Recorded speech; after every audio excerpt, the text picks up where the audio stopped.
श्री गोपाल भट्ट गोस्वामी जी को श्री राधा रमन लाल कैसे प्राप्त हुए? दृढ़ता से।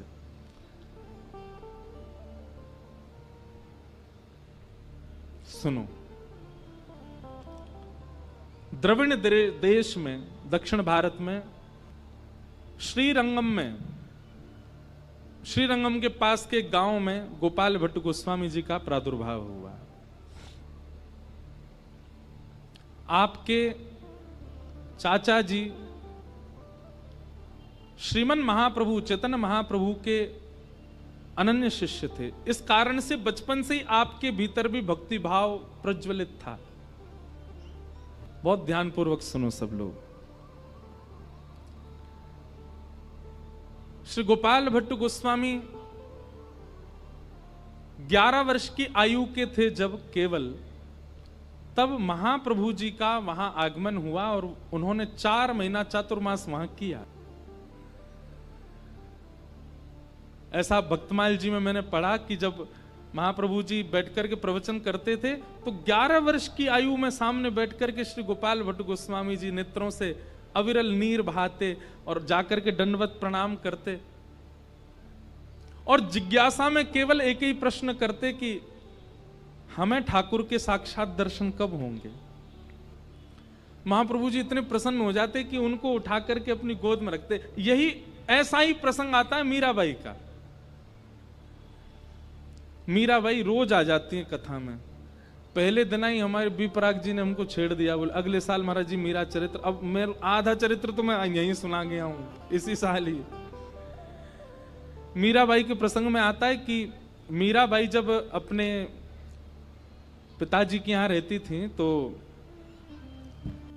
एक जोशी नाम के वक्ता आते थे और वे जोशी जी आकर के कथा सुनाते थे। तो कथा सुनने के बाद में सब श्रोता प्रणाम करते थे मंच को। तो मीराबाई आती और मीराबाई आकर के जोशी जी से कहती, जोशी जी जो वक्ता थे उनसे, आप जिनका चरित्र सुनाते हो, आप जिनकी लीला सुनाते हो, जिनके नेत्र ऐसे हैं, जिनका वपु ऐसा है, जिनका मुकुट ऐसा है, ये हमको कब मिलेंगे? सबके प्रश्नों के उत्तर उनके पास होते पर वो छोटी सी मीरा ऐसे बोलती कि मुझे कब मिलेंगे।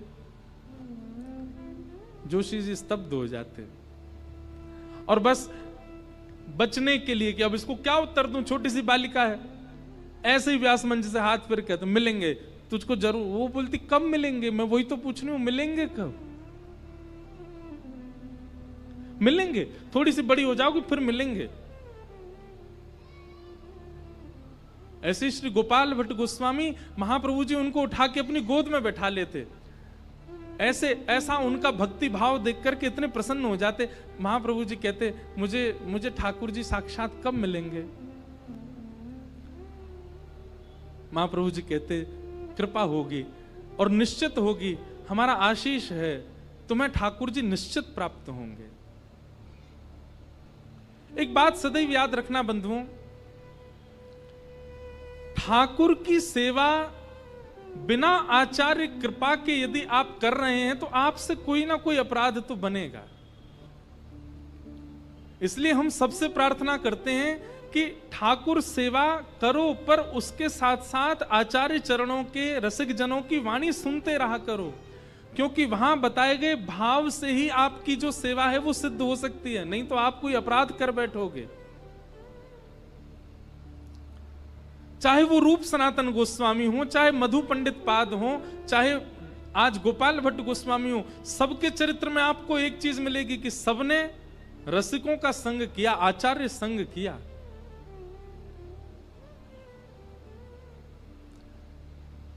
चातुर्मास के 4 महीने जैसे पूरे हुए, श्री महाप्रभु जी जैसे ही वहां से प्रस्थान करने लगे, उनके प्रस्थान के उस स्थिति को देख करके गोपाल भट्ट गोस्वामी रुदन करने लगे और रुदन करते करते पकड़ लिए चरणारविंद और कहने लगे मैं नहीं रह पाऊंगा अब यहां पर, आप मुझे संगी ले चलो। महाप्रभु जी ने हृदय से लगाया और कहा बालक, हम तो अब कहीं और प्रस्थान करेंगे, पर तुम्हारी इच्छा, तुम्हारी भावना देख करके जो भाव हमारे मन में प्रकट हो रहा है वो हम तुमको आज्ञा कर देते हैं, तुम वृंदावन चले जाओ। और वृंदावन में हमारे सेवक, हमारे परम शिष्य रूप सनातन गोस्वामी अभी हैं। उनके पास जाकर के तुम उनके चरणाश्रित हो जाओ, उनके सेवक बन जाओ।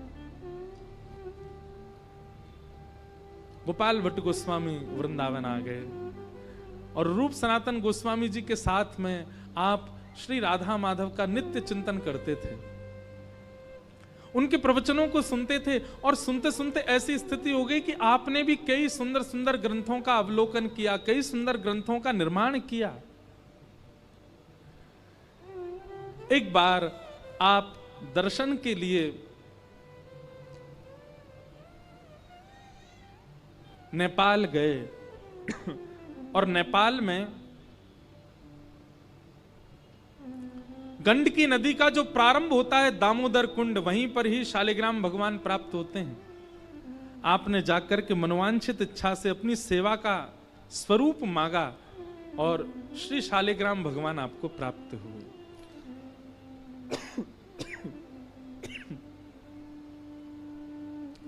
उन्हीं शालिग्राम भगवान को लेकर के आप श्री वृंदावन पधारे और नित्य उन्हीं की सेवा करते थे। बहुत ध्यानपूर्वक सुनिएगा। श्री राधा रमण जी के प्रकट होने के एक नहीं अनेक कारण हैं। एक कारण बताया जाता है कि एक सेठ जी वृंदावन में घूम रहे थे और सब मंदिरों में जाते और वहां के ठाकुरों का कद काटी पूछते, बोले इनको किस नाप का वस्त्र धारण कराना चाहिए, तो वैसा दर्जी से बनवा करके वस्त्र धारण करवाने के लिए दे जाते। सब मंदिरों में भ्रमण करते करते आप जब श्री गोपाल भट्ट जी के पास पहुंचे तो आपने जाकर के निवेदन किया, महाराज यहाँ जितने भी ठाकुर हैं हम सबकी पोशाक बनवा रहे हैं, आप भी अपने ठाकुर जी का स्वरूप बता दीजिए तो हम उनकी पोशाक बनवाएं। अब ये सुनकर के गोपाल भट्ट गोस्वामी जी के तो नेत्र बंद होगा। अब मैं क्या बोलूं, हमारे तो शालिग्राम ठाकुर जी हैं, वो पोशाक ही नहीं पहनते। सेठ जी बाहर खड़े हैं, बोले बताइए आपके ठाकुर जी का स्वरूप कैसा है, हम उनकी वैसी पोशाक धारण करा देंगे। गोपाल भट्ट गोस्वामी अपने ठाकुर जी को देखें और नेत्रों में नीर भराए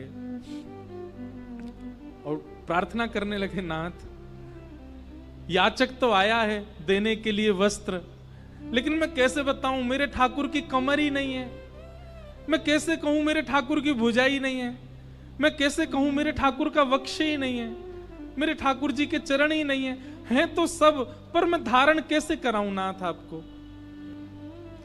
सेठ जी से कहा, भैया आप कहीं और ही चले जाओ, हमारे ठाकुर जी को आवश्यकता नहीं है।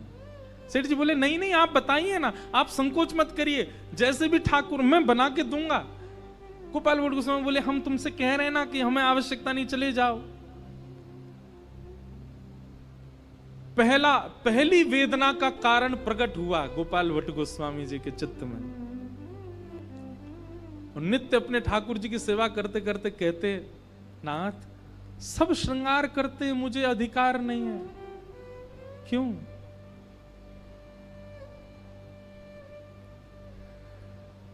दूसरा कारण बताया कि वृंदावन में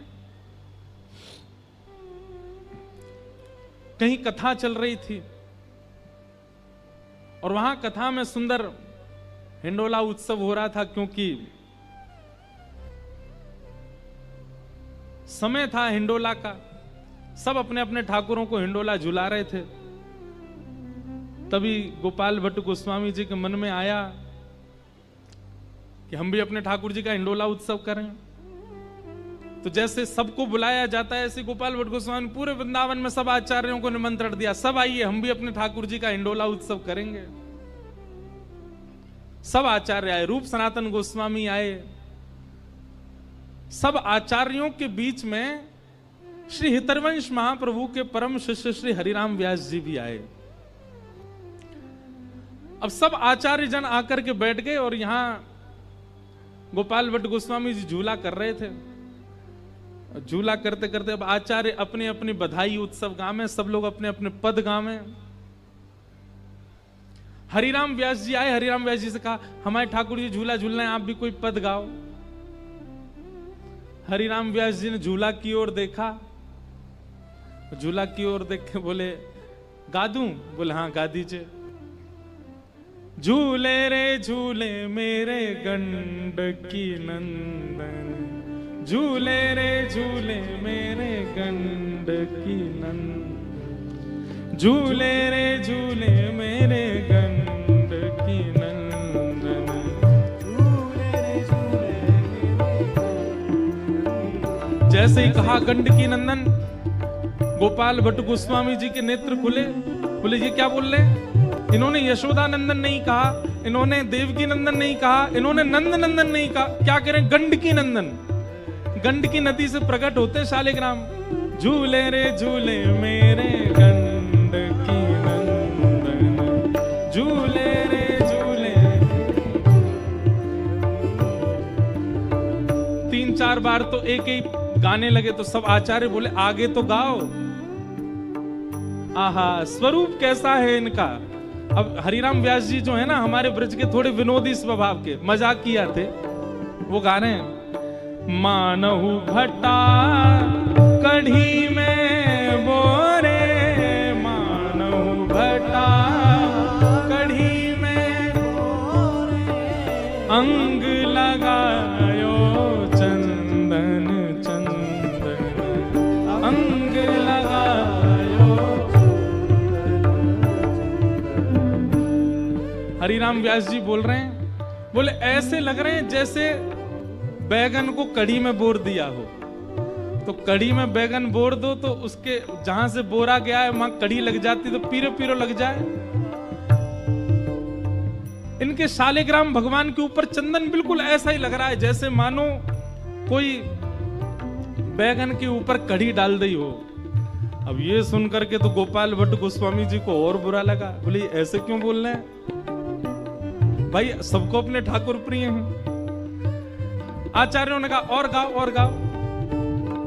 आगे कह रहे हैं, हाथ ना पाए नैन नहीं नाशा, हाथ ना पाए नैन नहीं नाशा, ध्यान करत कछु होत आनंदन, ध्यान करत कछु। झूले रे झूले मेरे गंडकी नंदन, झूले रे झूले मेरे। इनकी आंख नहीं है, नाक भी नहीं है, हाथ भी नहीं है, पैर भी नहीं है, कान भी नहीं है। नेत्र बंद करके प्रयास तो कर रहा हूं कि कुछ ध्यान में आ जाए, पर कुछ आ नहीं रहा है मेरे। गोपाल भट्ट गोस्वामी जी विरह आतुर हो गए, नेत्रों से अश्रुपात गिर रहा है। लेकिन बंधुओं देखो, ये आचार्यों की गाई गई वाणी भले ही वो किसी भी रूप में हो, वो कारण बनती है ठाकुर जी के भाव को प्रकट करने की।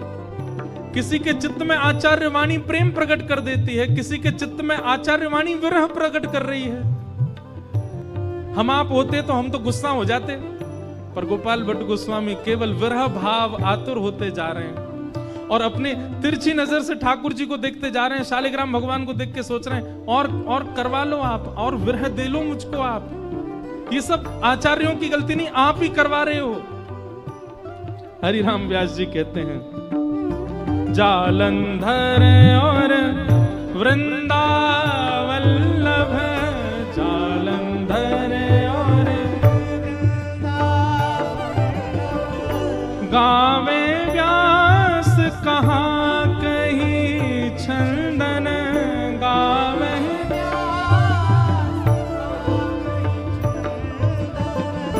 झूले रे झूले मेरे गंडकी नंदन, झूले रे झूले झूले रे झूले मेरे।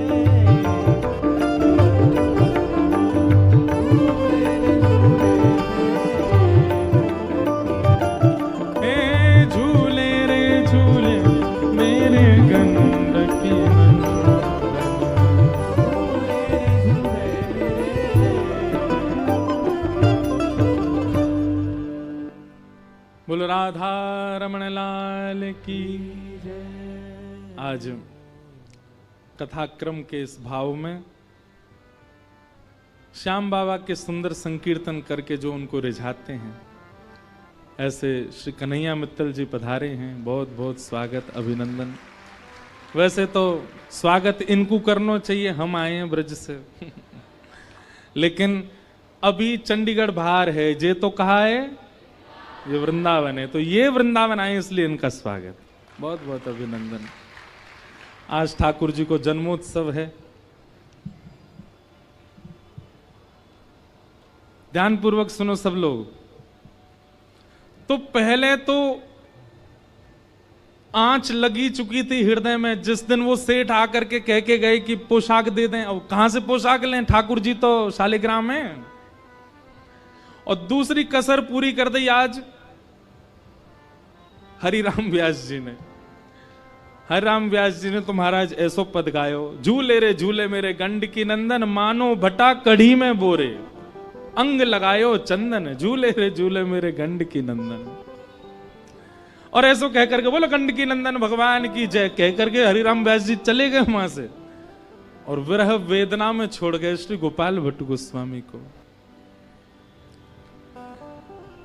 रोज प्रार्थना करते हैं अपने ठाकुर से, रोज निवेदन करते हैं, नाथ यह भाव कब पूर्ण हो। और तीसरा प्रसंग आता है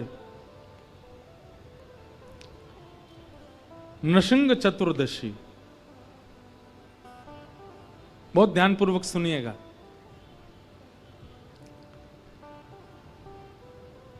नृसिंह चतुर्दशी का अवसर था।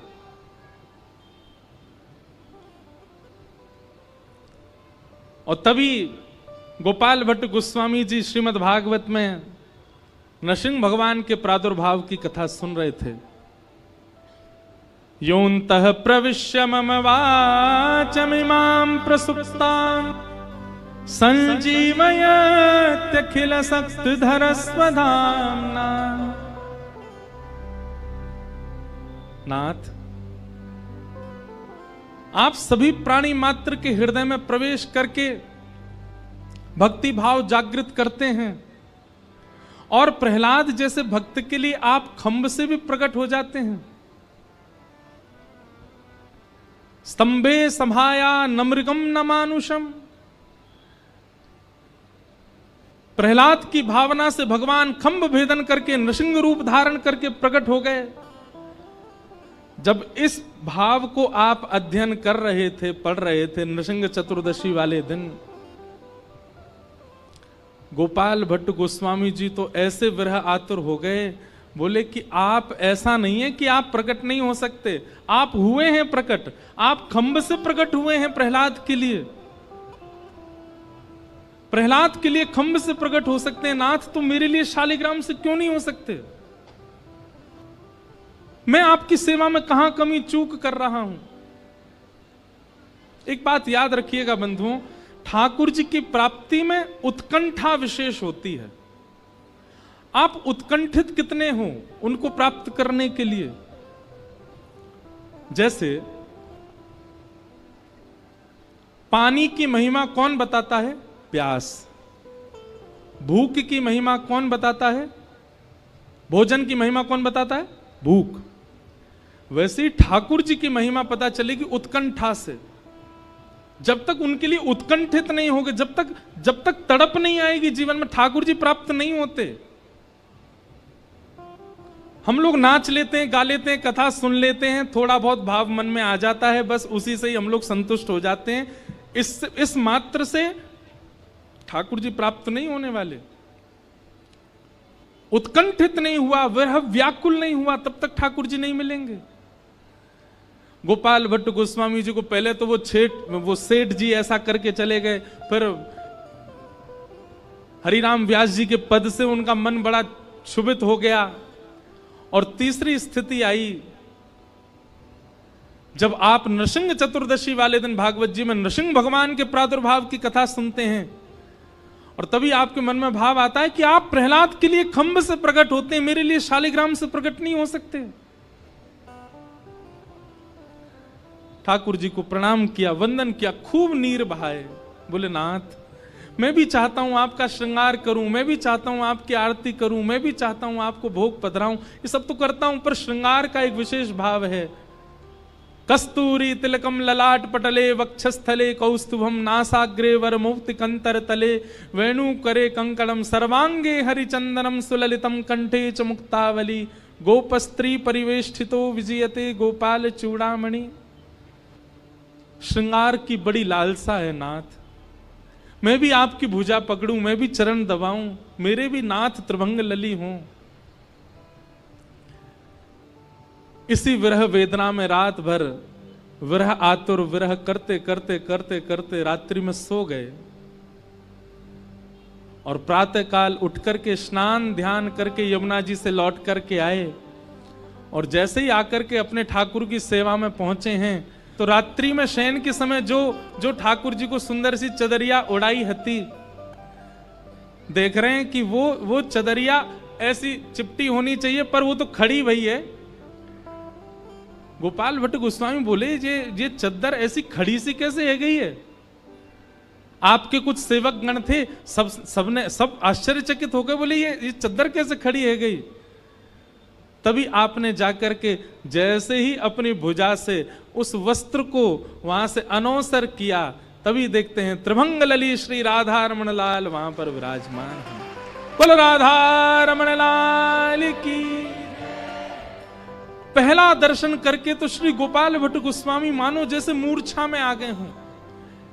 ऐसे सुंदर कपोल, ऐसे सुंदर भुजा, ऐसे सुंदर चरणारविंद, ऐसा सुंदर वक्ष, ऐसी सुंदर ग्रीवा, ऐसा सुंदर मुखमंडल। लेकिन तभी मन में विचार करने लगे, भैया ये कौन के ठाकुर यहाँ कैसे आ गए, हमारे शालिग्राम भगवान कहाँ हैं? जैसे ही घूम करके देखा तो श्री राधा रमण लाल जी के त्रिभंग ललित स्वरूप के पीछे ही शालिग्राम भगवान है, उसी में से प्रकट होकर के श्री ठाकुर जी पधारे हैं।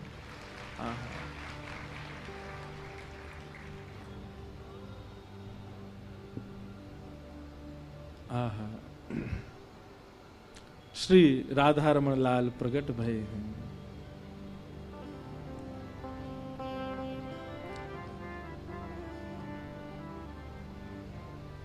श्री गोपाल भट्ट जुके हृदय वेदना प्रगट्यो शालिग्राम। श्री गोपाल भट्ट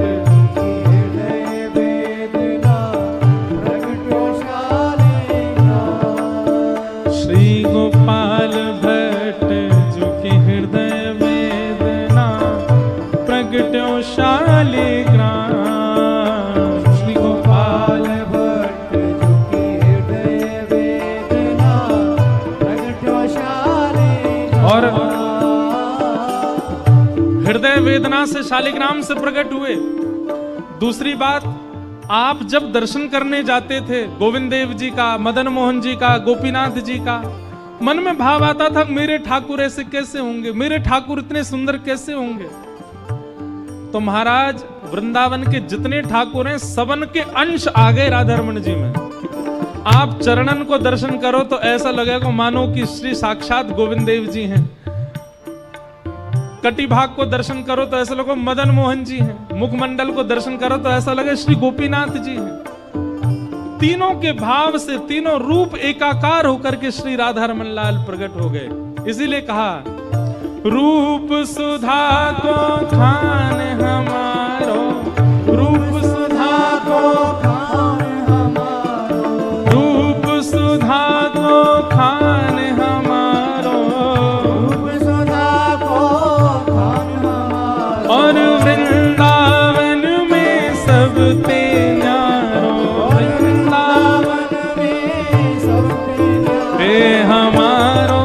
रमण जुलाल। वृंदावन प्यारो वृंदावन, प्यारो वृंदावन, हे श्री वृंदावन मेरो वृंदावन, मेरो वृंदावन। रूप सुधा को खान हमारो, रूप सुधा को खान हमारो, हे वृंदावन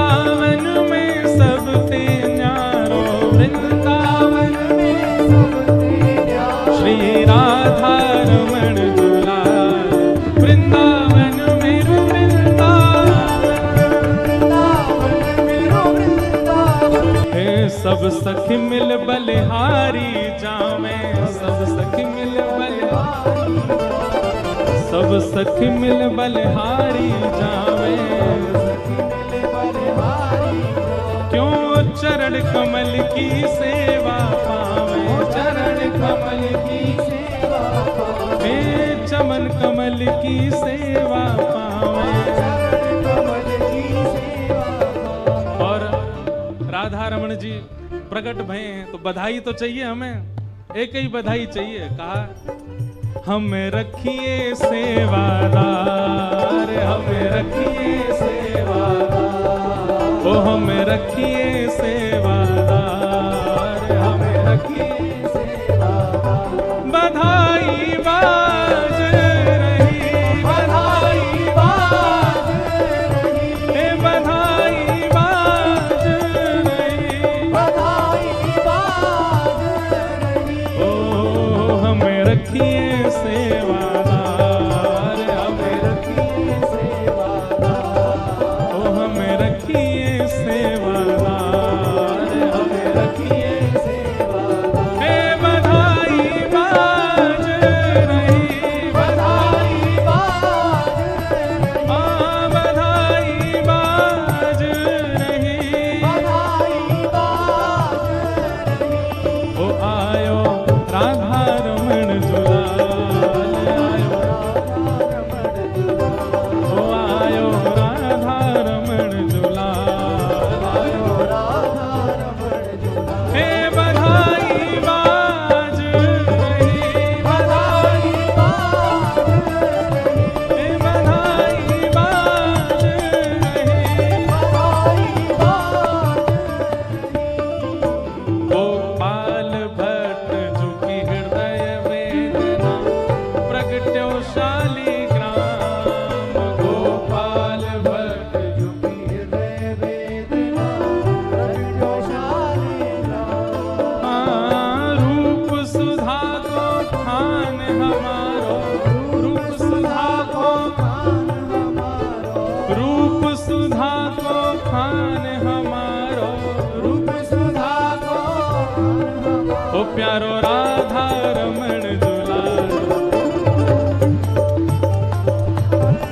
वृंदावन मेरो वृंदावन, वृंदावन मेरो वृंदावन, हे श्री वृंदावन मेरो वृंदावन, वृंदावन मेरो वृंदावन। बधाई है, बधाई है, बधाई है, बधाई है, बधाई है, बधाई है, बधाई है, बधाई है, बधाई है, बधाई है, बधाई है, बधाई है। लाडले लाल की बधाई है, लाल की बधाई है, प्यारे लाल की बधाई है, लाल की बधाई है, रमन लाल की बधाई है, रमन लाल की बधाई है, बधाई है, बधाई है, बधाई है, बधाई है, बधाई है, बधाई है, बधाई है, बधाई है, बधाई है, बधाई है, बधाई है। ओ आए राधा रमण जुलाल, आए राधा रमण जुलाल, ओ आए ब्रज के प्रतिपाल, आए ब्रज के प्रतिपाल। बधाई बाज रही, बधाई बाज रही, हाँ बधाई बाज रही, बधाई बाज रही, हे बधाई बाज रही, बधाई बाज। श्री राधा रमण लाल की बधाई हो, बधाई हो, बधाई हो।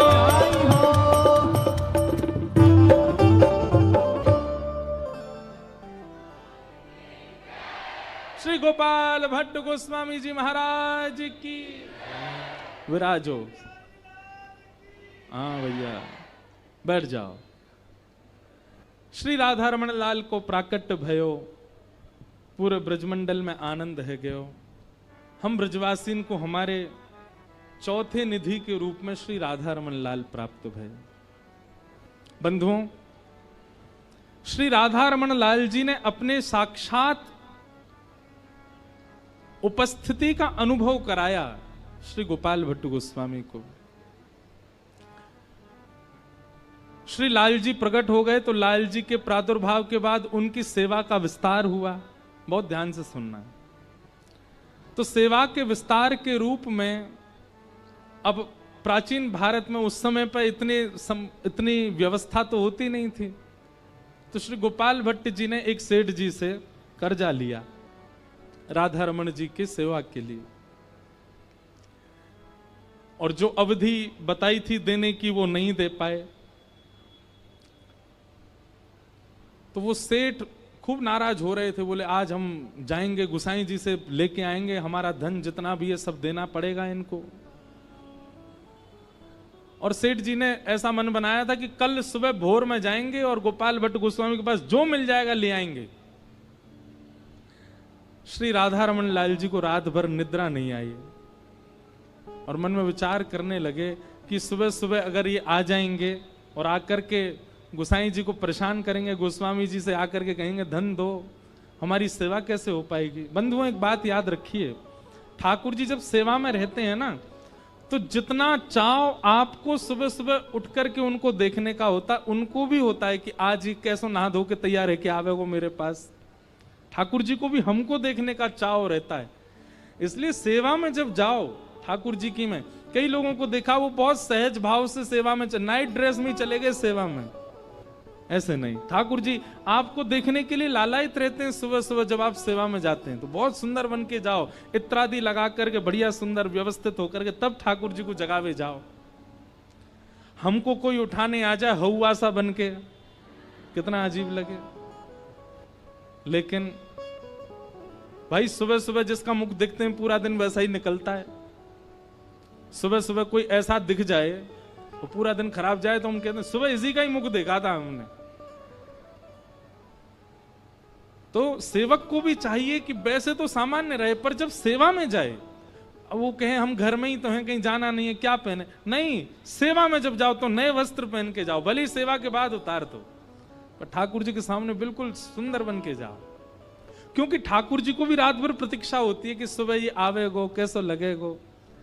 गोपाल भट्ट गोस्वामी, अगर सेठ जी सुबह आ गए तो गोपाल भट्ट गोस्वामी सेवा में नहीं आ पाएंगे। राधा रमन जी को लगा कि हम उनको देख नहीं पाएंगे। तो महाराज ब्रह्म मुहूर्त में मंगला आरती से पहले ही राधा रमन जी ने गोपाल भट्ट जी का रूप धारण कर लिया, और रूप धारण करके जितना धन उस सेठ का था सारा धन लेकर के गए, और सेठ के यहां सुबह ही सुबह उसका गेट दरवाजा खटखटा दिया, खोलो।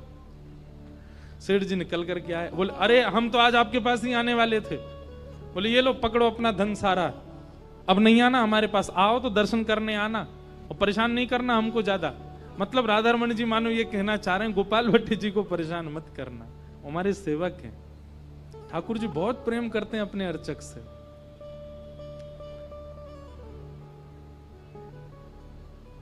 आप वापस जाकर के व्यवस्थित अपने रूप में हो गए। गोपाल भट्ट जी को भी उसने संदेश पहले ही भेज दिया था कि इस दिन सुबह सुबह हमको धन दे दीजिएगा। तो गोपाल भट्ट जी सेवा आदि से जल्दी जल्दी निवृत्त हुए, और आपने कहा अब धन की व्यवस्था करूं, जो है वही ले जाऊं, उसका कर्जा थोड़ा थोड़ा चुकाना प्रारंभ करूं। आप थोड़ी बहुत सामग्री लेकर के जैसे ही गए सेठ के यहां, सेठ जी ने अरे आइए आइए आप पुनः पधारे, बहुत बहुत स्वागत, क्या सेवा करूं। बोले महाराज आपका ये धन है, आप रखो। आप दे तो गए सारा, अब क्यों लेकर के आए हैं।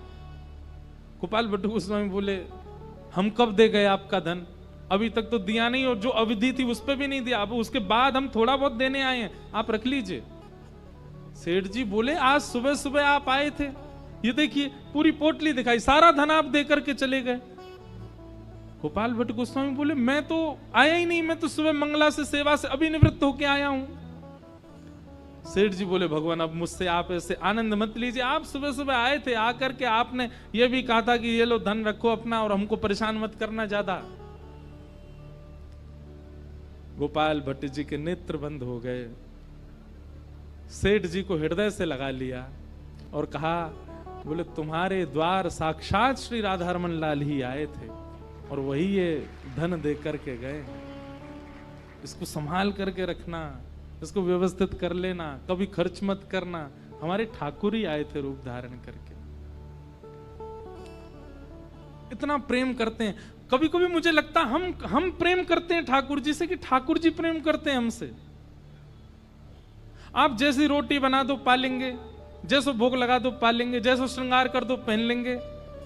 कई बार ऐसा होता है कि आपको कहीं जाना होता है, ठाकुर जी घर में अकेले छोड़े, आप बेचारे अकेले बैठे हैं, पूरे दिन अकेले रह लेते हैं।